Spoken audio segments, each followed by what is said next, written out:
Assalamualaikum warahmatullahi wabarakatuh. Perkenalkan, nama saya Refugiani dengan NPM 40222100436. Pada kesempatan kali ini, saya akan mempresentasikan tentang sekuritisasi.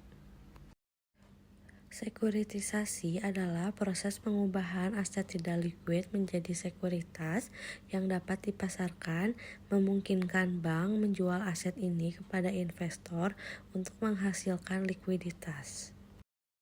Originator adalah kreditur awal yang mengalihkan aset keuangan atau sekuritas kepada penerbit atau SPV.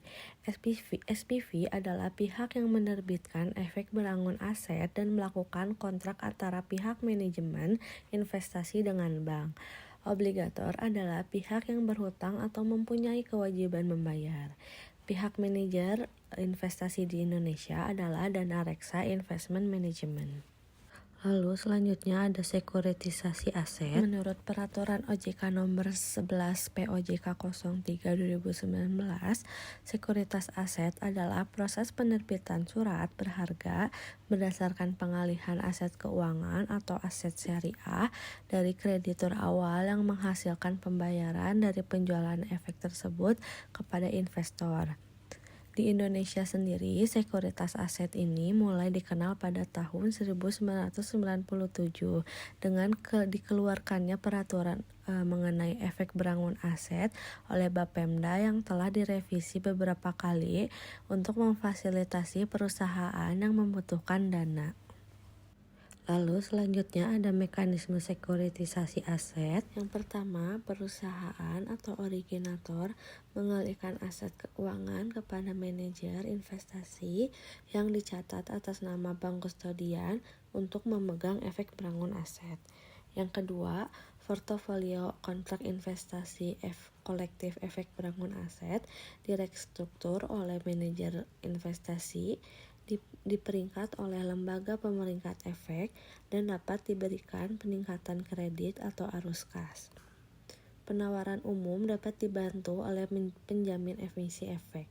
Yang ketiga ada efek berangun aset dijual kepada investor melalui penawaran umum di pasar modal atau langsung kepada investor strategis dengan pernyataan pendaftaran kepada Bapemda atau pelaporan sesuai ketentuan.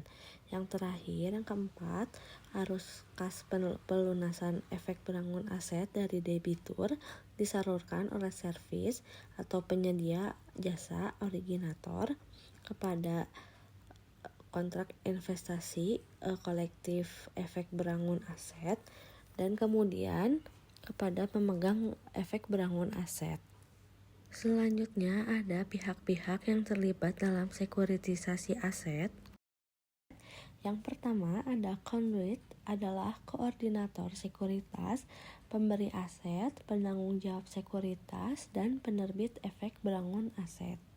Yang kedua ada SPV, adalah pengelola aset keuangan dan penerbit efek berangun aset. Yang ketiga ada originator, adalah penjual atau pengalih aset keuangan, pengelola pinjaman, dan servicer. Yang keempat ada servicer atau administrator, adalah pengelola arus kas aset keuangan. Yang kelima ada credit enhancer, adalah pemberi fasilitas peningkatan kualitas aset.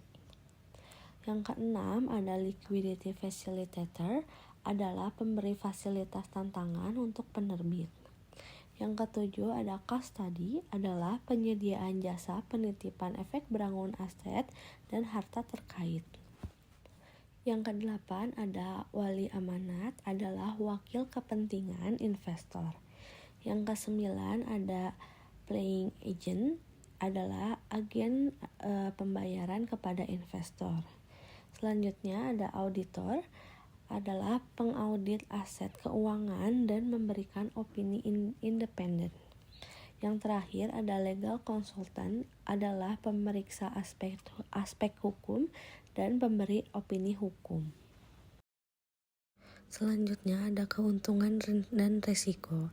Keuntungan sekuritisasi aset bagi originator meliputi peningkatan likuiditas, biaya dana yang rendah, dan peningkatan kualitas aset yang mendukung solvabilitas.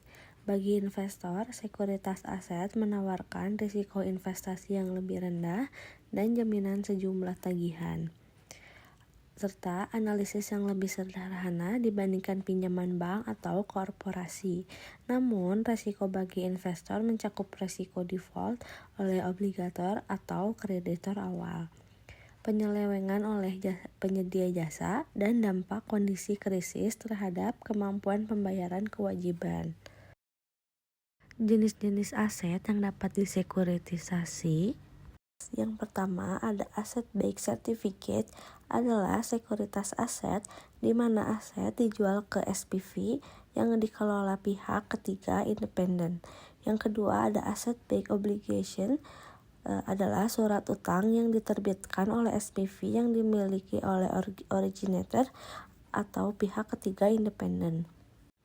Selanjutnya, yang ketiga ada asset-backed preferred stock, surat berharga yang diterbitkan oleh SPV yang membeli aset dari perusahaan induk atau afiliasi.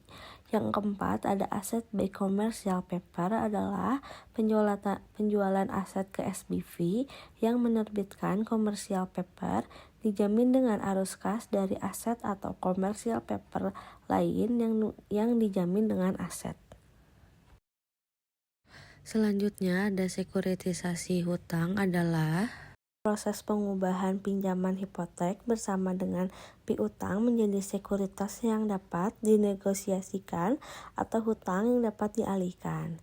Memiliki keuntungan dari sekuritas hutang adalah sebagai sumber dana tambahan dengan untuk likuiditas, rate of return yang tinggi, dan diverifikasi portofolio, namun juga memiliki risiko yang tinggi dan struktur keuangan yang rumit.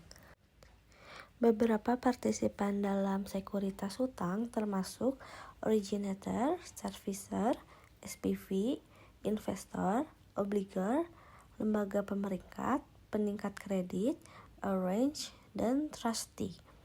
Ada juga manfaat sekuritas hutang bagi obligator meliputi pembiayaan di luar neraca, peningkatan likuiditas, dan pengurangan biaya pinjaman. Sementara manfaat bagi investor termasuk pengembalian tinggi dengan penyesuaian risiko, diverifikasi portofolio, dan ketahanan terhadap kebangkrutan pembuatan hutang. Selanjutnya ada proses sekuritisasi hutang. Yang pertama, identifikasi aset yang dapat digunakan untuk mengumpulkan dana. Yang kedua, aset biasanya diwakili hak atas pembayaran di masa datang disebut sebagai piutang. Yang ketiga, proses perusahaan memiliki piutang disebut originator. Yang keempat, identifikasi dan pengumpulan aset untuk sekuritasi. Yang kelima, pembentukan portofolio aset homogen dengan jatuh tempo hampir sama. Yang keenam, aset dibentuk menjadi pool dengan pola jatuh tempo dan risiko suku bunga yang serupa. Proses yang ketujuh, transfer aset ke Special Purpose Vehicle atau SPV yang menerbitkan sekuritas kepada investor. Yang kedelapan, aset tidak lagi disimpan oleh originator setelah transfer ke SPV. Yang kesembilan, SPV membagi pool menjadi sekuritas individu dan menjualnya kepada investor. Yang ke-10, sekuritas yang diterbitkan disebut membayar atau melewati sertifikat. Yang ke-11, sekuritas biasanya tanpa jaminan kepada originator.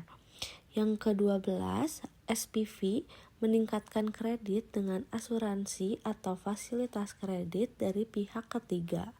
Yang ke-13, penilaian aset oleh lembaga pemeringkat kredit terkemuka. Yang ke-14, peringkat kredit meningkatkan likuiditas sekuritas. Yang ke-15, bankir perdagangan menanggung masalah penjualan sekuritas. Yang ke-16, sekuritas dijual kepada investor melalui penerbitan publik atau penempatan pribadi. Yang ke-17, sertifikat pass-through dapat diperdagangkan di pasar sekunder. Proses ke-18 atau proses yang terakhir, investor memegang instrumen hingga jatuh tempo dan menerima nilai tebusan serta bunga. Penilaian resiko sekuritisasi hutang. Yang pertama, ada risiko anggunan, sejauh mana pinjaman aset akan gagal bayar. Yang kedua, risiko struktural adalah risiko dalam meneruskan arus kas dan peningkatan kredit kepada investor. Yang ketiga, risiko hukum adalah tindakan regulasi yang dapat menunda atau mencegah pembayaran. Yang keempat, ada risiko pihak ketiga adalah kegagalan kinerja pihak ketiga seperti pemberi layanan. Selanjutnya, saya di sini akan membahas tentang studi kasus dari sekuritisasi. Berjalannya pasar modal tidak lepas dari kemungkinan terjadinya tindak pidana yang merugikan investor dan masyarakat. Sifat kejahatan pasar modal sangat terorganisir dan melibatkan pihak-pihak tertentu seperti halnya kejahatan kerah putih lainnya, sehingga penyelesaian dan penanggung-jawabannya juga sangat kompleks karena kasus tersebut melibatkan pihak-pihak terkait kejahatan tersebut. Salah satu pelanggaran yang menggiurkan di pasar modal adalah kasus penipuan yang dilakukan oleh Larasati, salah satu karyawan perusahaan sekuritas, bersama dengan PT Reliance Securities Tbk dan PT Magnus Capital. Larasati membuat kontrak atau perjanjian menempatkan dana dengan beberapa pihak yang bukan merupakan nasabah pemilik PT Reliance Securities Tbk. Dengan menggunakan dokumen Reliance, Larasati menjanjikan pengembalian imbalan hasil sebesar 10-12% per tahun dengan tenor 1-12 bulan dengan jaminan obligasi pemerintahan FR0035 di mana jaminan tersebut fiktif. Adanya kasus tersebut menunjukkan bahwa diperlukan penguatan sinergi industri, regulator, dan lembaga penegak hukum untuk menciptakan industri pasar modal yang keras agar industri tersebut dapat tumbuh dengan kokoh dan dipercaya oleh masyarakat.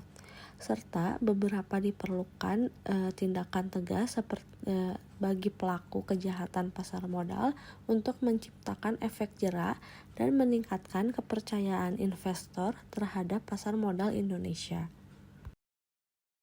Kesimpulan dari sekuritisasi adalah proses di mana aset-aset keuangan yang biasanya tidak likuid seperti pinjaman atau hipotek dikumpulkan dan diubah menjadi sekuritas yang dapat diperdagangkan di pasar keuangan.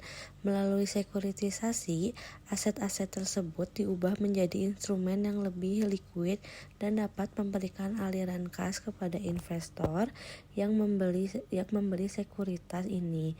Proses ini memungkinkan perusahaan atau lembaga keuangan untuk memperoleh likuiditas tambahan dan mendistribusikan risiko kepada investor.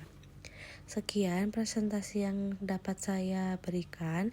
Mohon maaf bila ada salah-salah kata. Wassalamualaikum warahmatullahi wabarakatuh.